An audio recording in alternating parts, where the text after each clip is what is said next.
Claude stopped halfway through this repository.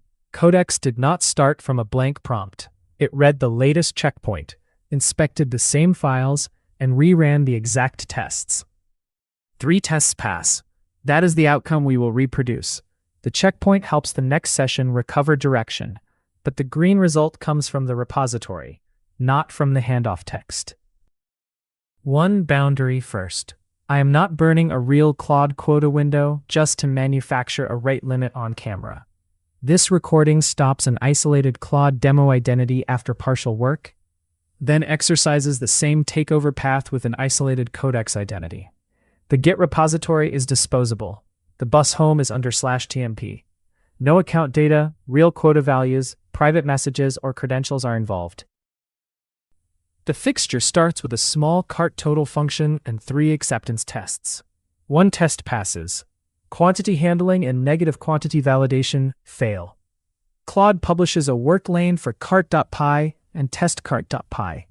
The command records a concise task summary and repository relative paths. After the partial change, quantity math works. 2 tests pass, but negative values still fail. This is exactly where a session interruption usually destroys momentum. Before the session stops, Claude writes 1 repository checkpoint. The format is deliberately small: objective, current state, files, tests, and next action. Here the checkpoint says quantity math works, negative validation still fails, 2 tests pass, 1 fails, and the next action is to reject a negative quantity.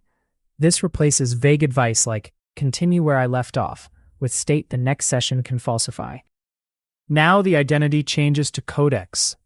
Bus resume resolves the current Git repository, finds its latest checkpoint, and shows who wrote it. This does not transfer Claude's hidden context or full transcript. It transfers the written checkpoint. Codex should still inspect Git status, read the touched files, and rerun the tests. Treat the handoff as a lead, not as proof.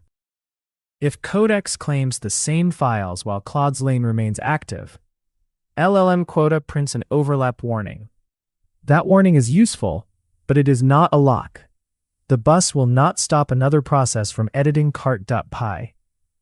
It gives the sessions a visible coordination signal, so the operator or agent can release the stale lane before 2 workers silently collide. Claude clears its lane. Codex claims the 2 files without an overlap warning, applies the smallest validation fix, and runs the same test command. 1 item passes. Quantity handling passes. Negative quantities now raise the required value error. 3 tests pass with exit code 0.